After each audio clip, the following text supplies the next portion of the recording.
Hey everybody, Stu Smith here going live. Hope you are doing well. And we are live over on Instagram as well. So we got Facebook, YouTube, Instagram. Should have a lot of questions from you guys. I appreciate when you have questions. I also have some videos to show you guys of some recently submitted and videoed CSS critiques. I think we might even have an underwater in there as well. But first, while you guys congregate, I wrote an article. In fact, here's the link to this article. And I just got the idea of expanding a different article I have. I have this one article about like a one stop shop for mental toughness, where it's every article I've ever written on mental toughness, motivation, goal achievement, um, and created uh, another article out of three little segments in that post. And that post had three segments of three phases of mental toughness. And the first phase, if you haven't seen the article yet, is we all get inspired to do something.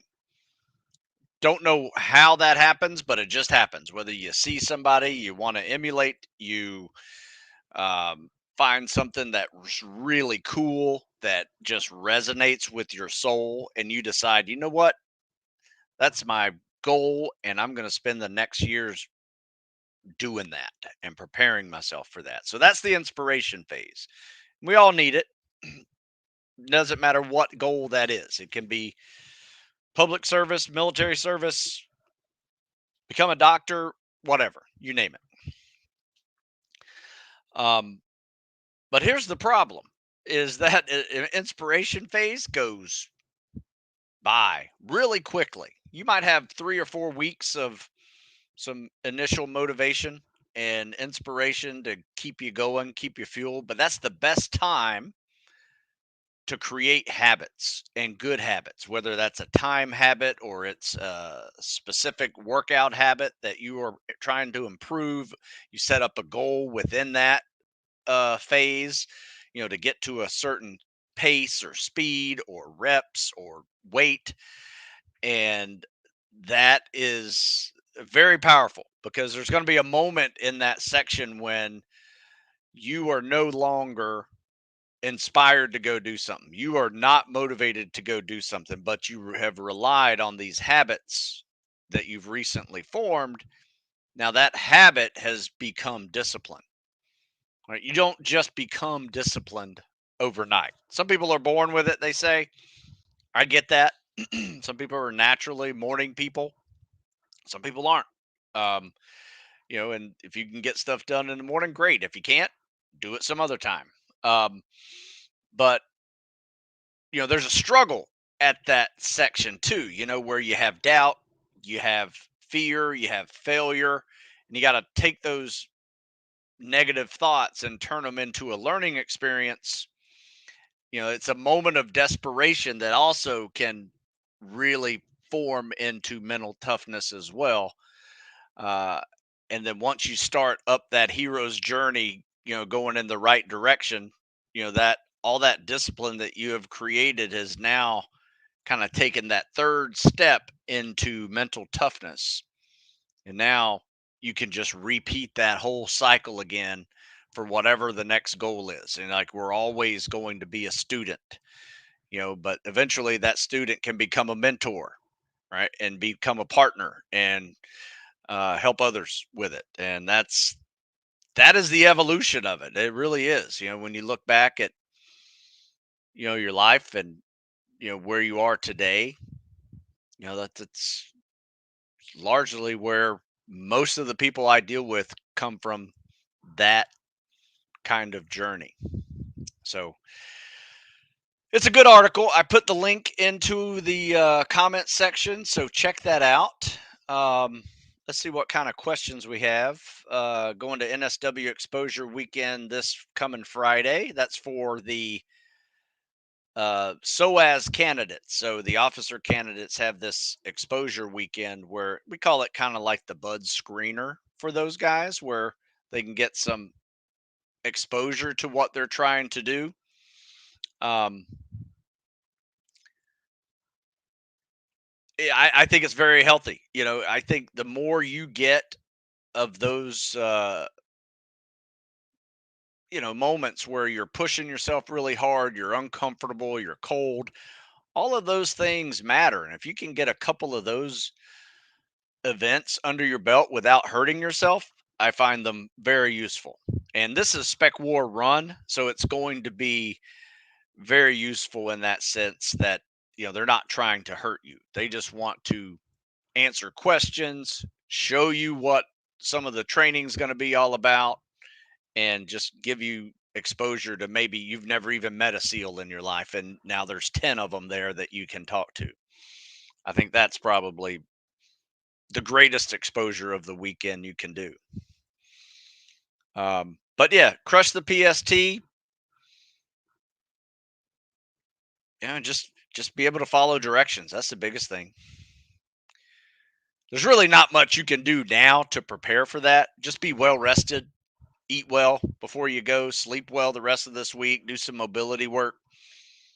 If it's this weekend, you got a few more days where, training is really not going to be the thing that puts you over the top. Probably rest and recovery is better option this last few days. Someone asked, how am I feeling today? Feeling great, actually. I had a slip on the ice last week that tweaked my back. Didn't fall, but just the acrobatics involved in not falling caused me to tweak my back and hip.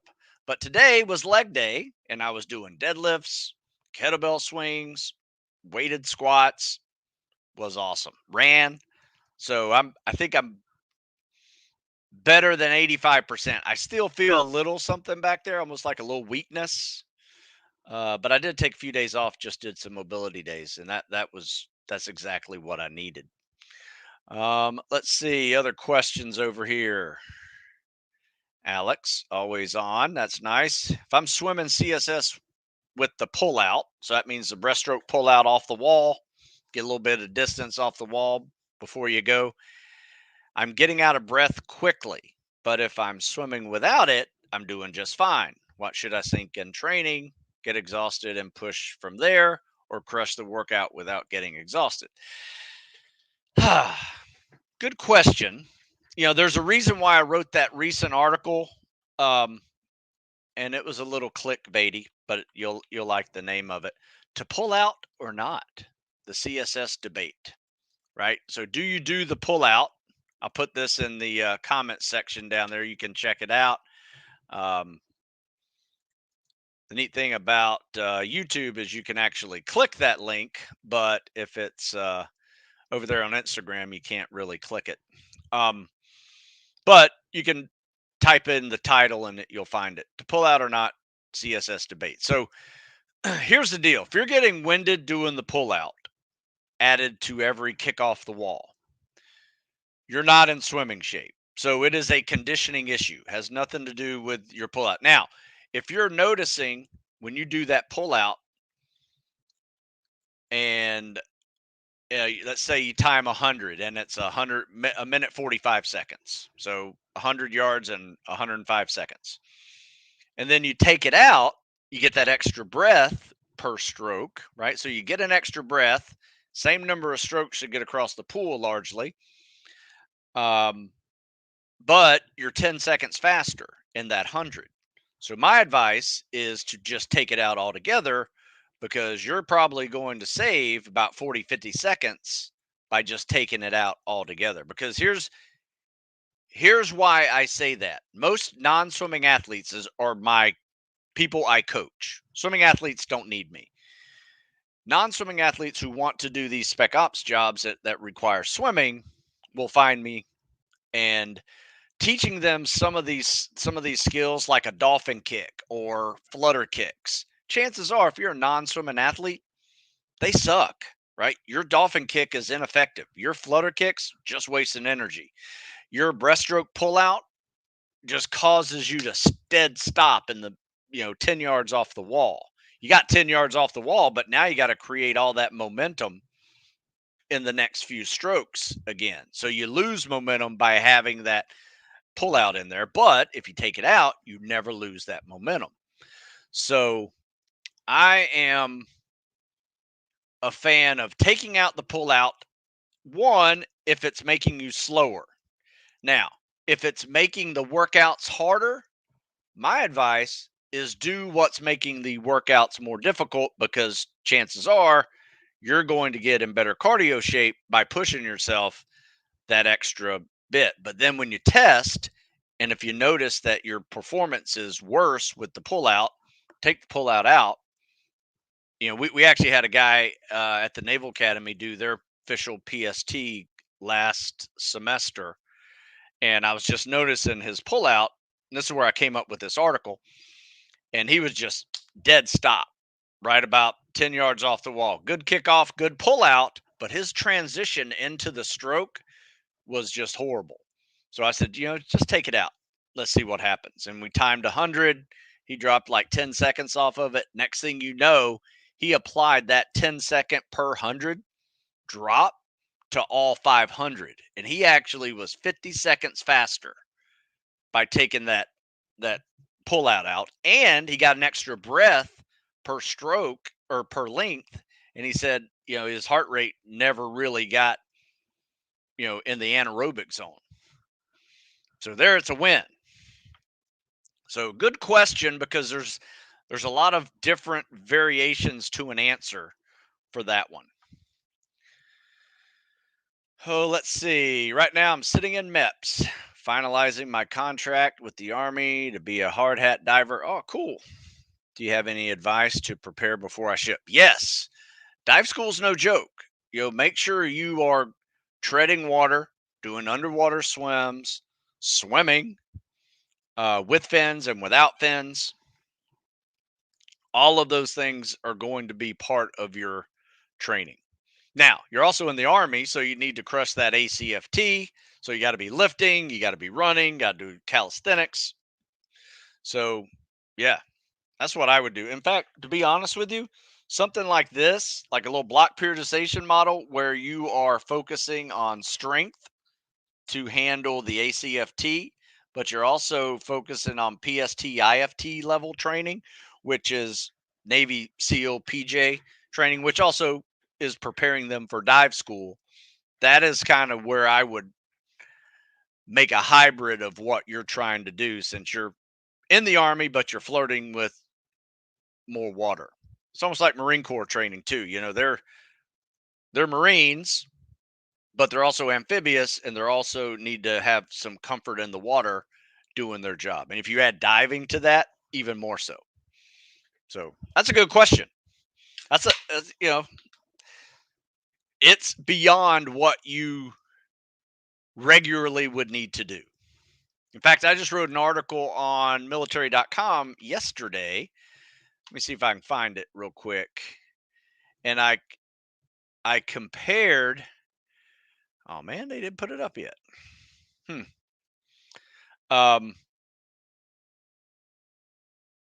They Yep, they didn't put it up yet. So it'll be up on military.com fitness channel probably today.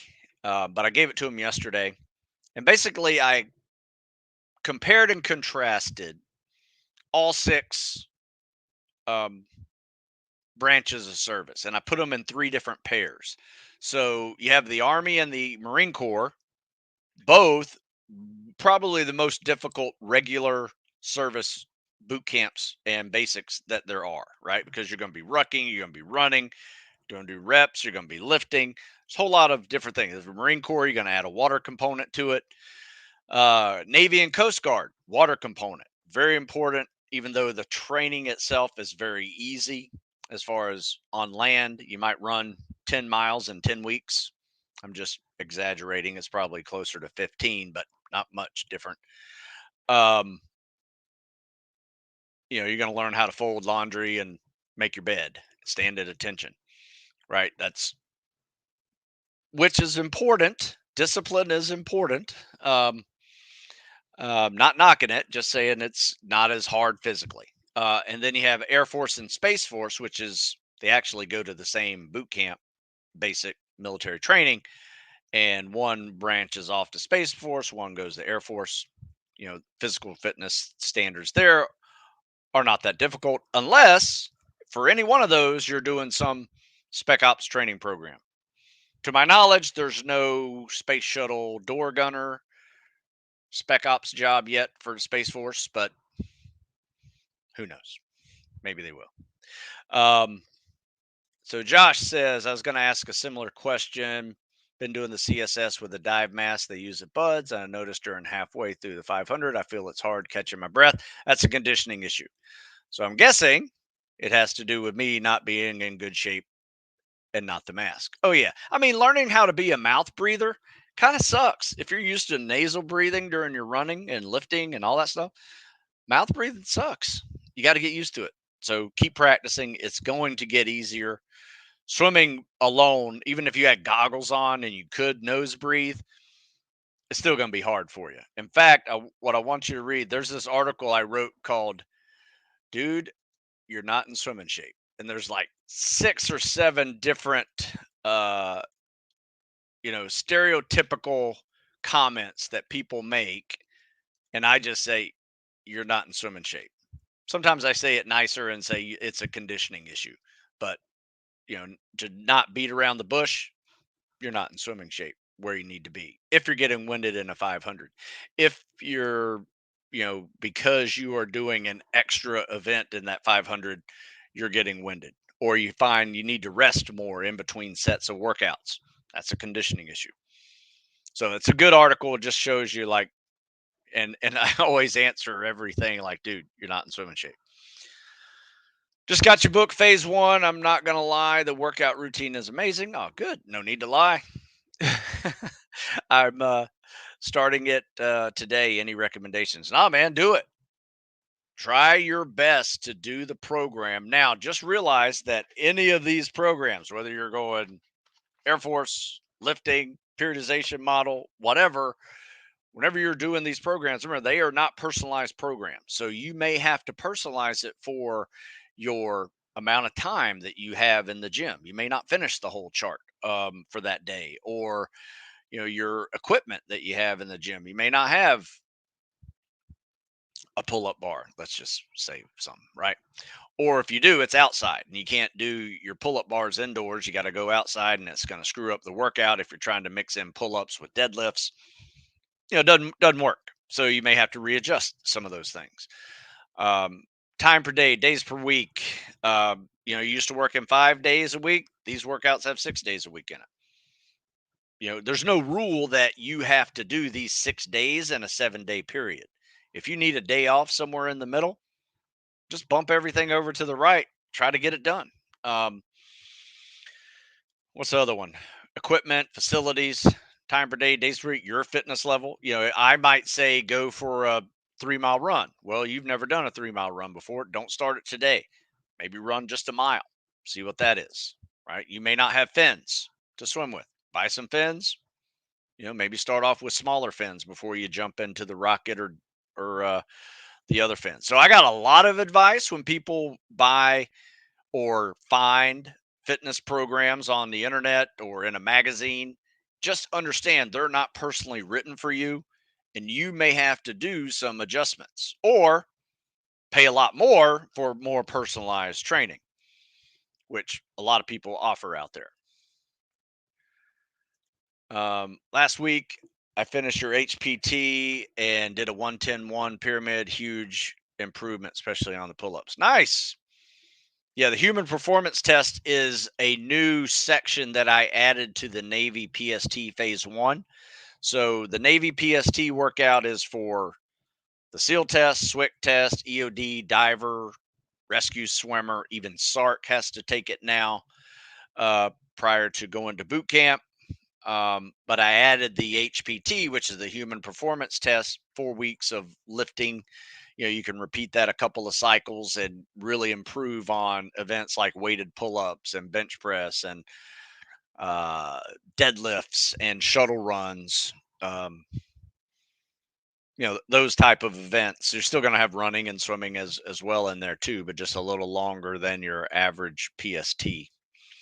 So it's a good little gut check. I love that test personally. It's a very useful test, I think. And the EOD community, diving community, uses it pretty frequently, whereas Spec War used to, and they're trying to figure out a different one for them. But they actually are the ones that developed it. So I think they were complaining that people were hurting their back on deadlifts. My answer to that is don't skip leg day and deadlift. In fact, I came up with a funny saying today over there on Instagram: lift, lunge, love. Right? You gotta love, gotta love leg day, right? Yep. Not sure, Ryan, why the video is streaming up, going down. Can't tell you. What is the time difference you have seen between breaststroke and CSS in the past? Well, if you swam competitive breaststroke, I have seen folks break 6 minutes, right? So insane. But most people who are non swimming athletes doing a breaststroke kick, chances are they're going to be a lot slower than the CSS. Because here's why I teach the CSS to non swimmers using a scissor kick. Because most non swimming athletes have spent a significant part of their life running, right? This way. They're not doing breaststroke kick power movements this way. So, chances are their breaststroke kick is going to be, and I say this generically, ineffective compared to a scissor kick. I've just been doing this long enough to say, look, your breaststroke kick sucks. Let's try the scissor kick. So, yeah, it really depends. If you're a non swimming athlete, I say go with the CSS. Unless at some point in a earlier part of your life you really learn breaststroke well. I have shin splints just starting up, very minor. Should I rest or roll out, keep running? That's a tough one. I would probably at first cut your running in half, roll, stretch, flex, get some blood flowing in there, heel raise, toe raise type movements. Um, and also check your shoes. Make sure you have good pair of shoes that are good for running, that are new, right? If you've been wearing these shoes for 6 months, probably aren't good for you, right? So get a better pair of shoes. Work on running on softer ground. So a beach, dirt, grass, a trail, something that is not concrete or asphalt, highly recommended as well. In fact, whenever we do a lot of higher running cycles, there's a little dirt trail next to our paved trail where we run, and I'm always on the far right when I'm running, just because it's dirt or maybe some gravel that is a little softer than the asphalt itself. Hey Stu, I see you train at the USNA. Wondering if you only train only sailors there, those only enlisted for selection, or those looking to enlist. I use the facilities over there. One, I coach over there midshipmen who are going spec ops, but I also coach active duty guys who are transferring over into spec ops. Now, I also get like Saturday mornings, on a not to interfere basis. I get a group of guys who are part of the local delayed entry program, and they come join me, and we, use the exterior facilities. We don't use the pools or the gyms or anything like that. We're just, using pull-up bars and running perimeters and doing bear crawls on these big fields and stuff like that. So most of the stuff we do is outdoors over there anyway. Um, but yeah, they're all preparing to enlist, have already enlisted, and are active duty. And every now and then we get some guest veterans that come back and just help me coach people. So it's a lot of fun. I got my 500-yard swim down to 640. Damn. No fins. Is this competitive? What do you think? 640 is excellent. Kidding me? Yes. An 840 is pretty darn good. A 740 is competitive. My advice would be this: work on something else, right? 640 is above and beyond what you need to be for a 500. And in fact, after your first and last PST at prep, no one cares what your 500-yard swim time is. So don't try to make it a 6 flat, right? Just a waste of your time. My advice would be to focus on what other weaknesses you have, because swimming is not one. Now, you probably need to swim with fins and try to get that down to a yard per second. So, like in an hour, maybe 70-minute, 4,000 yard swim with fins. That's a good above average score. It's 15 minutes under the minimum standard. So it puts you in that top 10% of the class if you can do 70-minute 4-mile time, 4,000 yard swim. Work on your 4-mile timed runs. Work on your treading, pool skills. Those type of things are going to be very important for you. And overall durability, right? If you grew up a swimmer, probably did. I don't really see too many non-swimming athletes. Don't see too many non-swimming athletes break 7 minutes, right? It's very rare. So if you grew up swimming, you're probably used to zero gravity, and gravity hurts you because you might be susceptible to shin splints. You might not have the durability needed to not get crushed under a log or a boat. So that matters, right? So find a weakness, work on it. Swimming is not one of them. Max, my buddy, how are you, sir? Retired SEAL, former Buds instructor, and teammate as well. You remember walking around on our heels in the compound at Buds while quacking like a duck? Yeah, I guess that kind of helped, work those shins a little bit, doing some duck raises on your heels or duck walks on your heels. Um,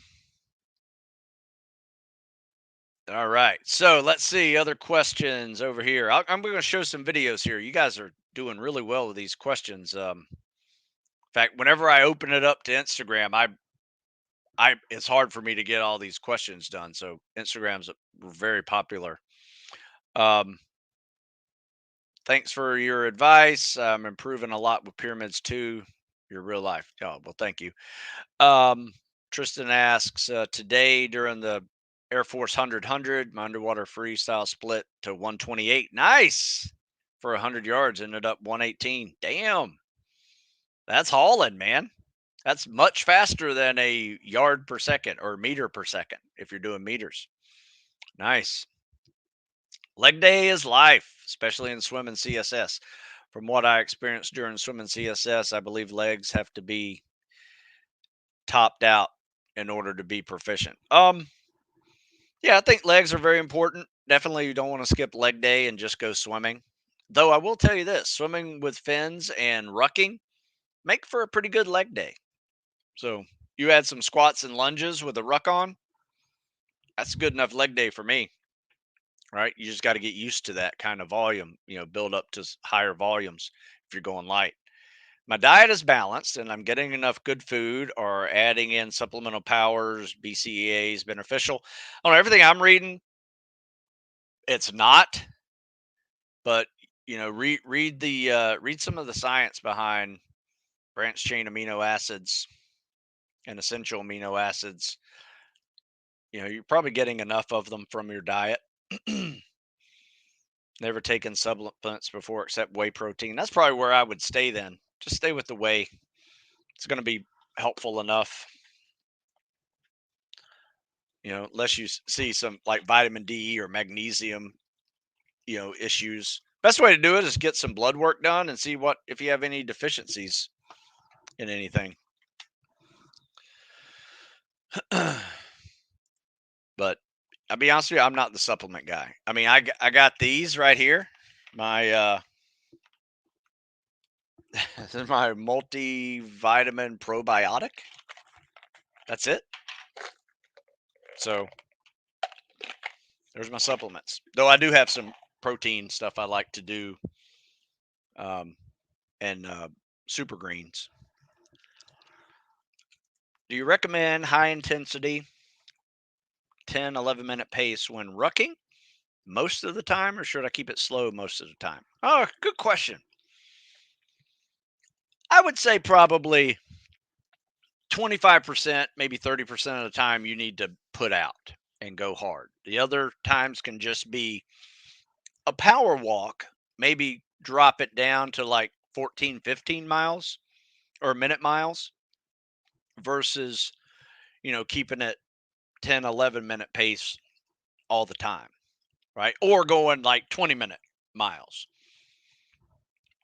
You don't want to go that slow either.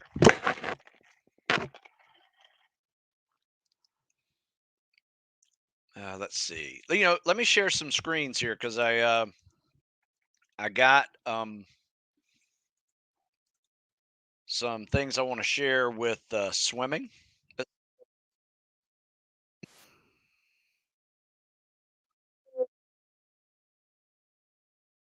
share. Let me kick off the wall here. This guy has a little bit of shoulder issues. I think shoulder mobility issues. Kick off the wall. Keep your head down. Don't no need to look forward. Oh, I remember what happens here. Like, see that big sweeping bottom arm pull?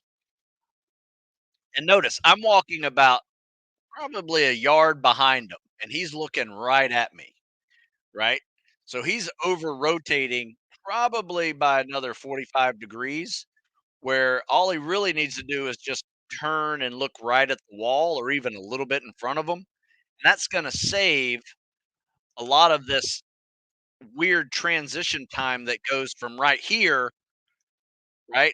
Whenever he does this, there is a moment of pause that happens right here, and now his rotation from the kick to the glide is an added 45 degrees. So now instead of just turning 90 or less to recover and glide, he's now rotating from looking back here all the way back over here. So not quite 180 degrees, but I'd say a good 135, right? So it's an over rotation that's causing an awkward pause in the swim. Now, we'll say this.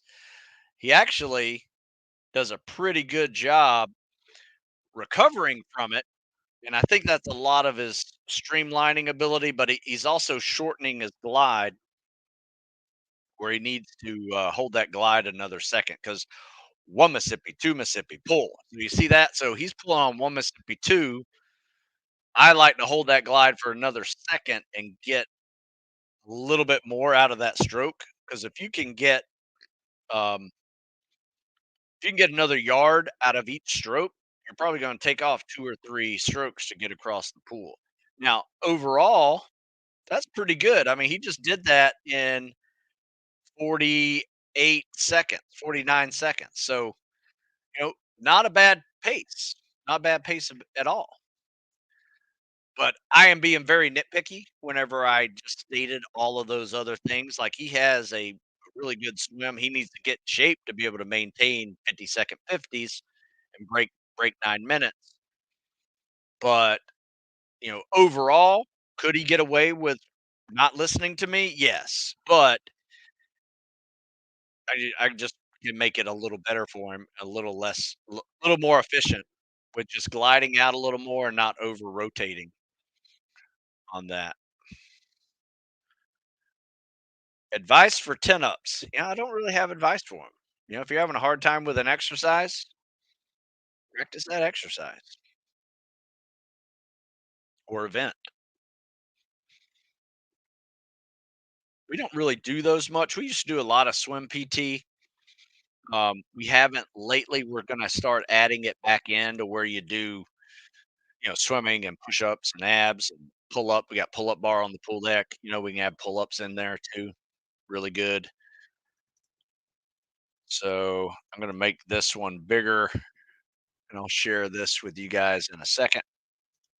Answer some more questions here. Um, what are some treading for time goals to hit before shipping? No hands weighted. I would say 10-minute tread is basically what we prepare for, though I will say there are some training programs out there that will make you tread 15 minutes, not as part of a test, but just to see if you got an extra 5 minutes in you.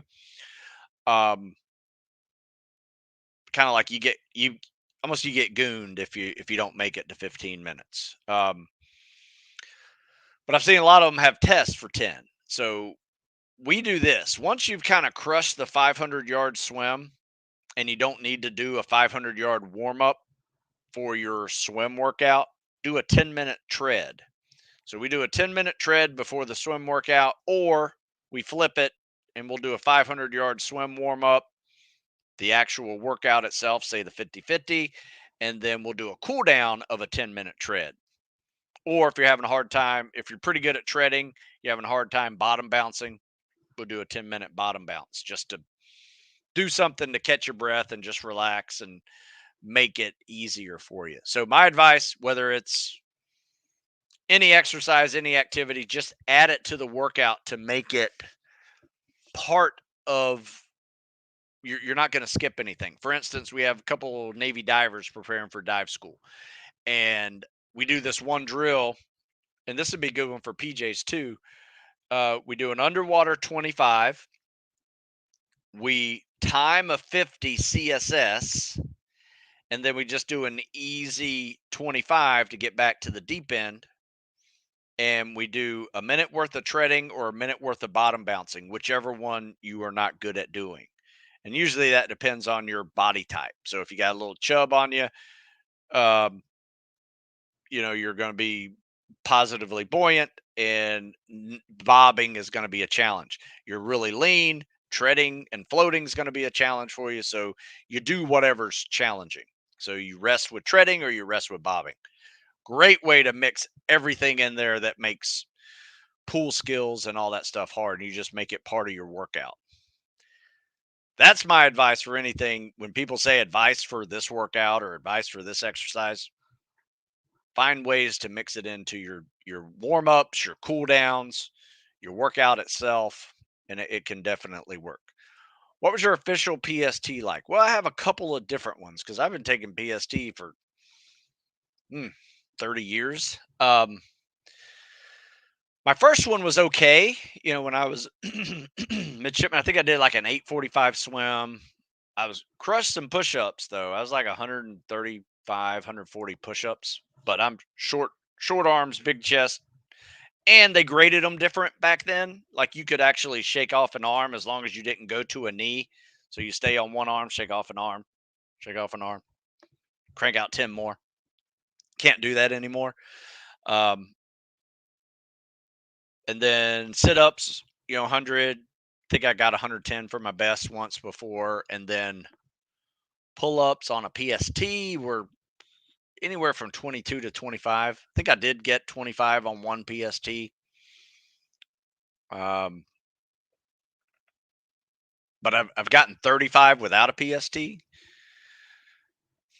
And then my mile and a half, my fastest mile and a half was an 8:15. Usually PFT mile and a halfs were like 8:45. So I was like an 8:45 swim, 8:45 run. Now I will say this on my first one that I actually submitted to become a candidate, my run was like 9:15, 9:20. And it got better as I got better and took the PST at Buds. It was much more competitive. So depends on how you define official PST. Is it the one you submit to become a candidate, or is it the one you do day one of Buds to get into Buds? That one was much better than my official submitting one. And then I really crushed it in when I was 25 because I just got better at all of this stuff.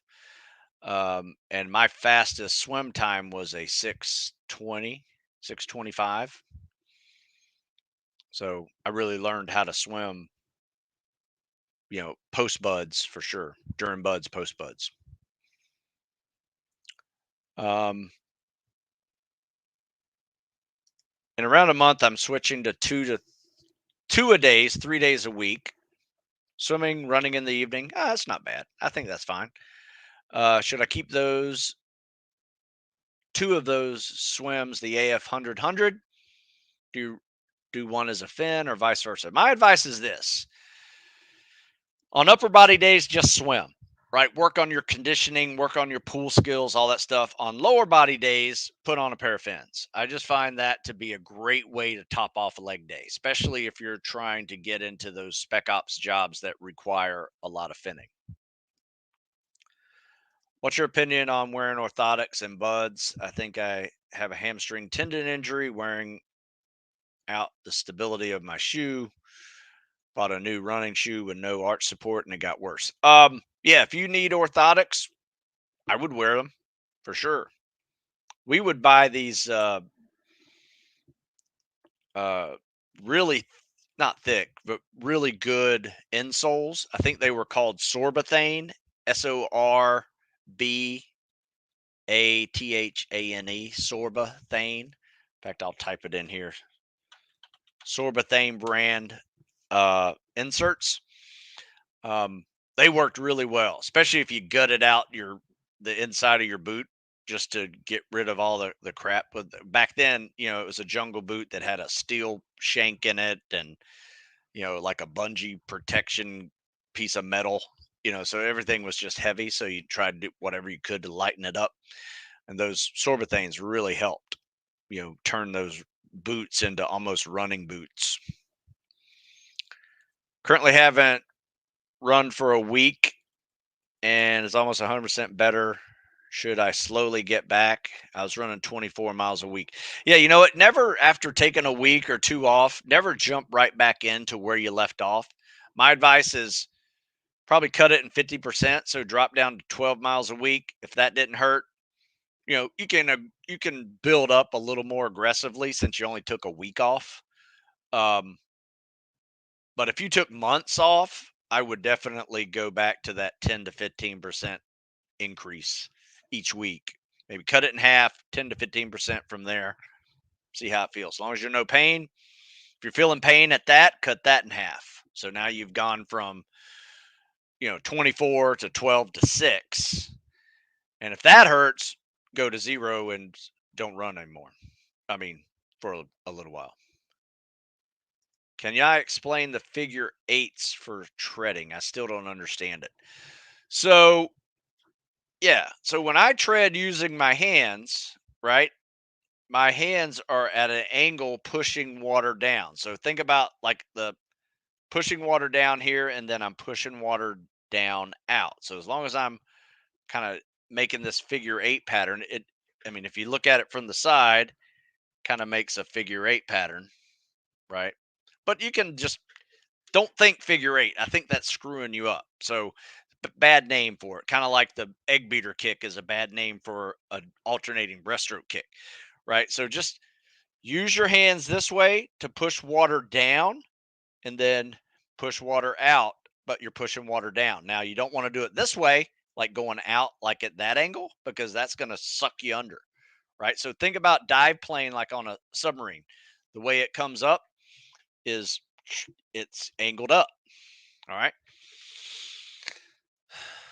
How's the OG book going? It is more than a back burner project. I am actually starting to put it all together. So stand by. I know I gave you some things to test out for me. Um, and still working on it. I'm just taking so many more pictures and videos than I thought I would have to. And it's just kind of making time for all that. And the egg beater. Come on, Danny. You need to read this. Mobility and treading. This I post this just about, I don't know, twice a week. Egg beater, mobility, treading. Treading might be a mobility issue. You need to read this, Danny.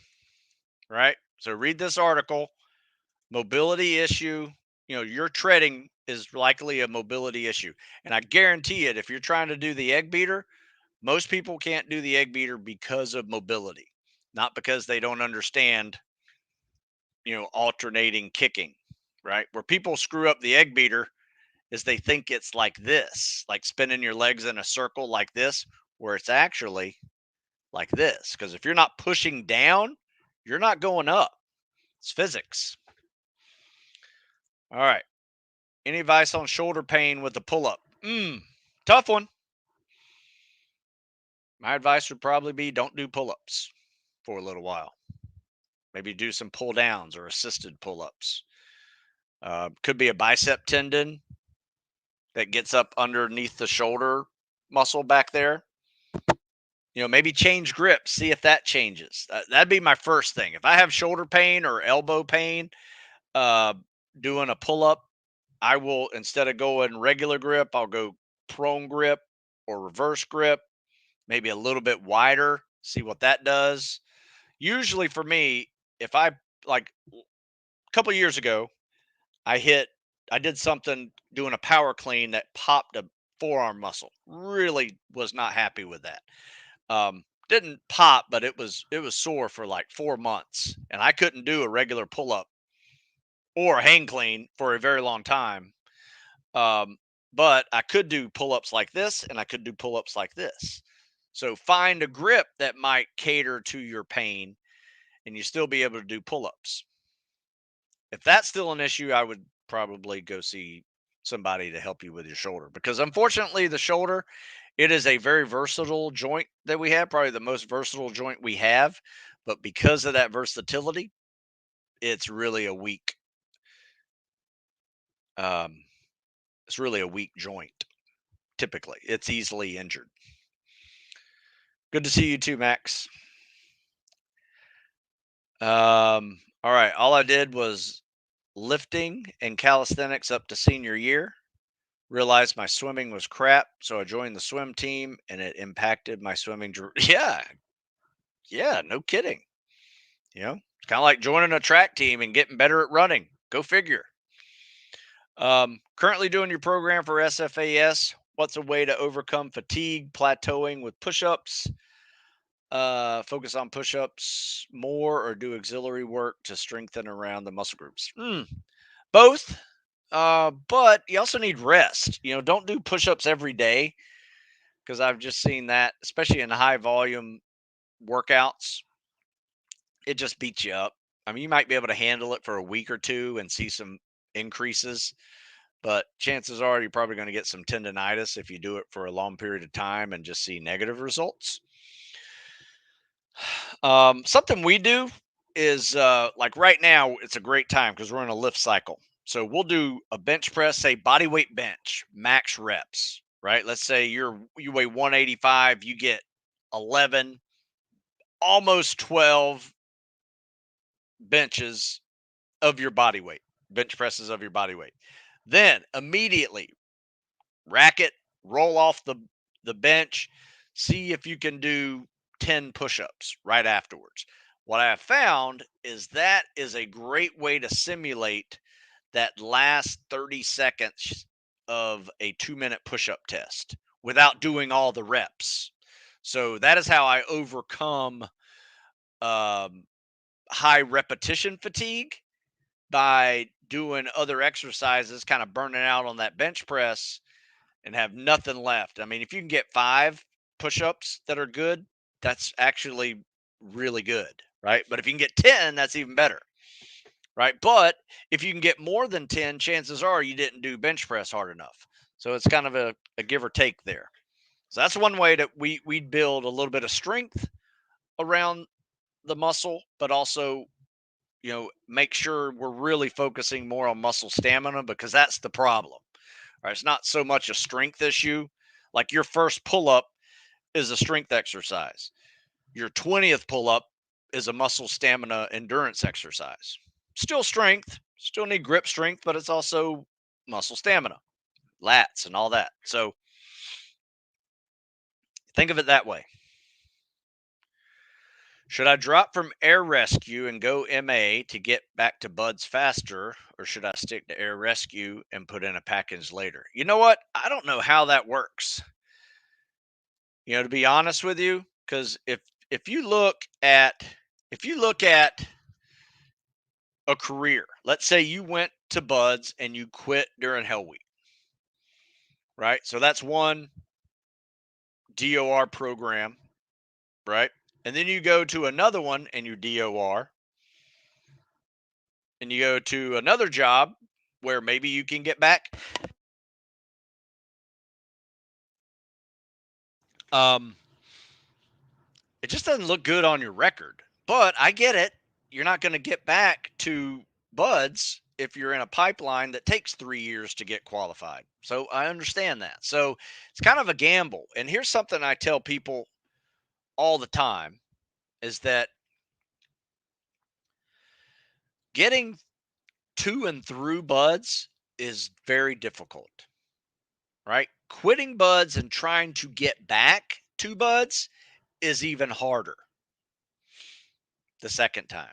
So don't think you have a plan B by quitting the first time you're there, because chances are you're not coming back. A lot of things have to work in your favor in order to get back. Your group has to be open. The rate that you choose has to want to let you go out of their rate into another one, so they have to be somewhat overmanned. You got to be a good performer in whatever job that you hate. Um, so my advice is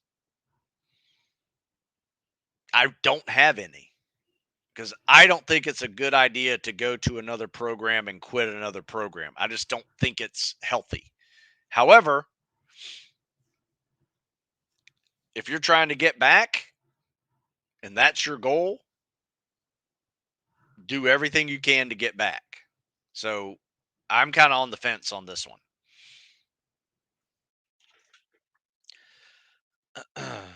Let's see. Join late, so not sure if you mentioned this already. What is your take on gutting the Nike boots you have to use for Buds? Um, from what I've seen, the heel is a little rigid, so you may want to cut that out. That's all I've really seen. I think those things are like running boots now, so they're really good. You don't have to break them in like you used to back in the old jungle boot days. Um, those jungle boots that you can buy for like $30 because they suck. That's what we ran in. Um, so you gutted those. So I'm not sure Nike boots are needed to be gutted, except for if you're having a weird heel issue with that hard plastic heel in the back, maybe consider that, taking that out. Getting shoulder pain climbing a rope. Hmm. Uh, Try to use your legs more when you climb a rope. You don't pull yourself up a rope, you actually squat up a rope. Eric liked that tip. Good. Yeah, DOR is the kiss of death for sure. But it's also a learning experience, right? You can learn a lot by saying, you know what, I wasn't prepared the first time. I should have been, but now I know what I'm weak in. Leave that place smarter and in a better mindset than you got there, right? You probably doubted yourself along the way. You notice all these dudes that were just rock star studs. You weren't in that group, all a part of this confidence thing that you're going to need to rebuild.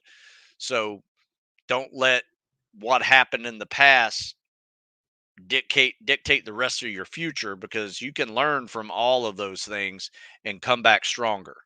Now, a lot of things have to work in your favor to come back stronger, but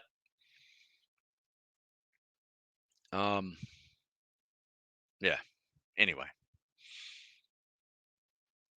What is your take on the fact that officers don't get BHA and live on base all of Buds now? Yeah, it kind of sucks, but we didn't. I lived on base the whole time. So I don't know. I don't have a good answer for you. All right, let's see.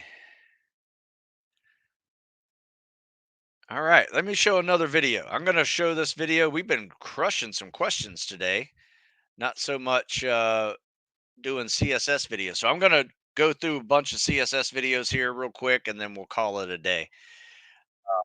Kick off the wall, alarm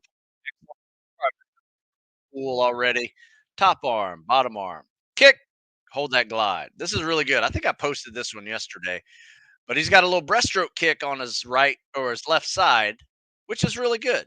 I mean, I like that. But ooh, thought he was going to hit the wall.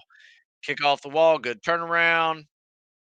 Double arm pull looks good. Doesn't lose any momentum off the wall. That's why you would keep it. And if you notice on his strong side, I think he's got a scissor kick. Nothing wrong with making that combination a thing too.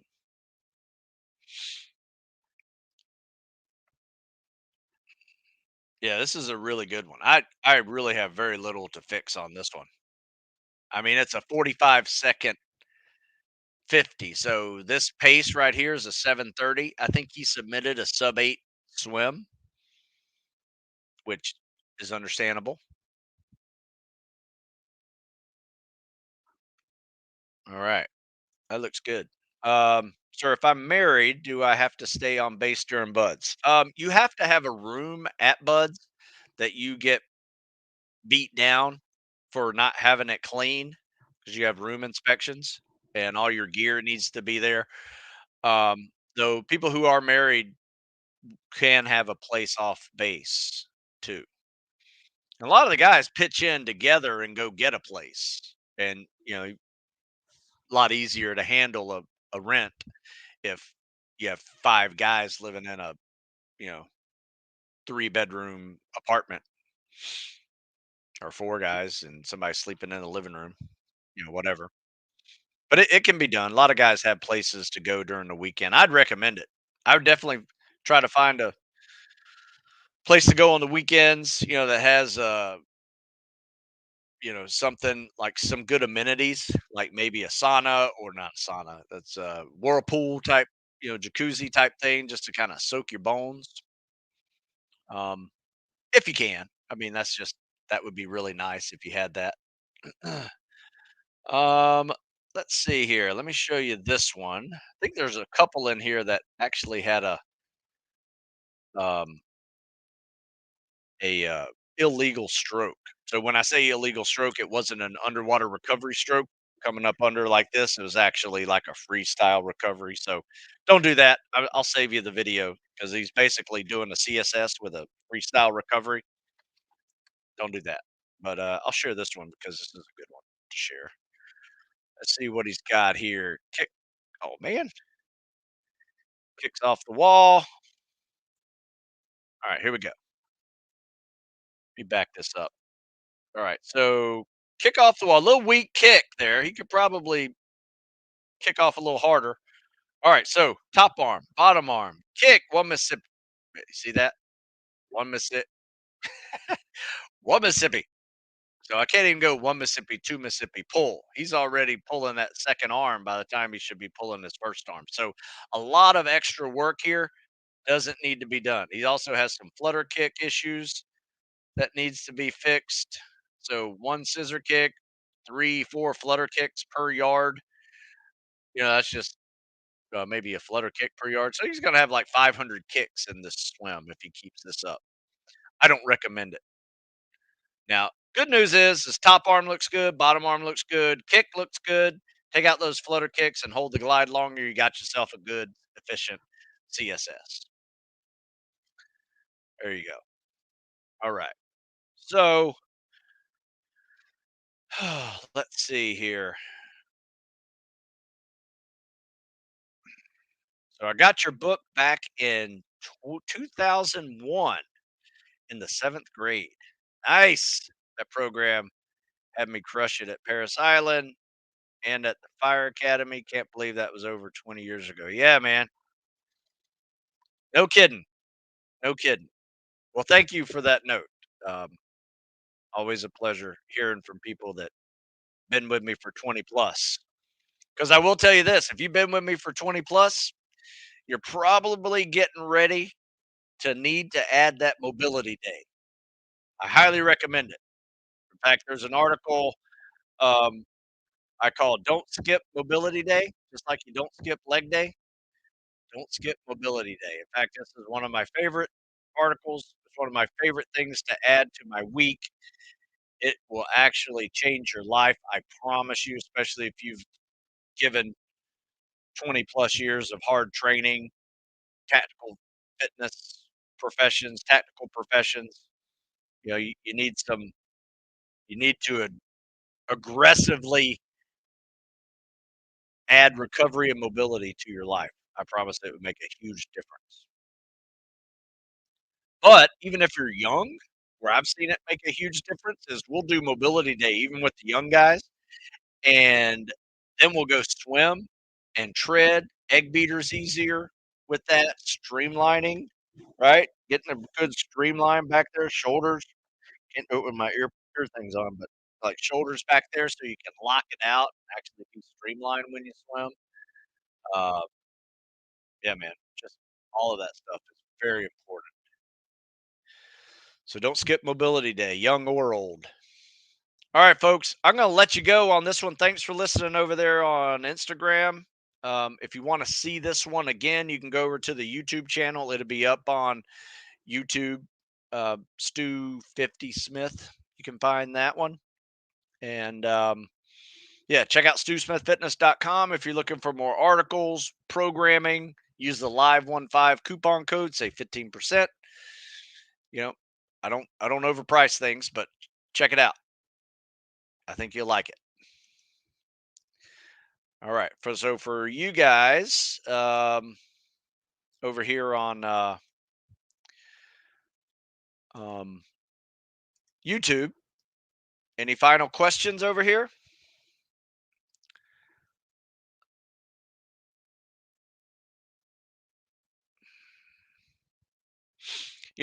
When you ask about money and buds, all that stuff is Googleable, right? When you get VHA and BAH, you make a lot more money, but you're not going to get those unless you're married or um,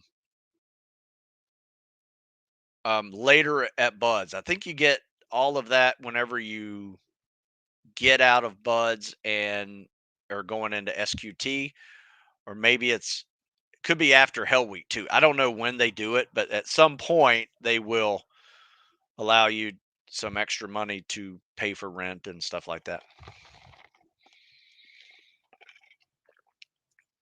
Have a great day. Gonna throw my Chuck Heavy shirt on now too. Yeah, man, good shirt. All right, folks, I'm out.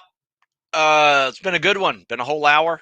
I appreciate your time. Check out StuSmithFitness.com. If you got any things you want to read, tons of articles, videos out there, and programs too. So, and the cool thing about those programs, if you have a question about them, I'm here.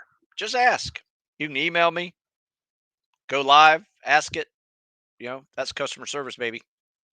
Have a good one.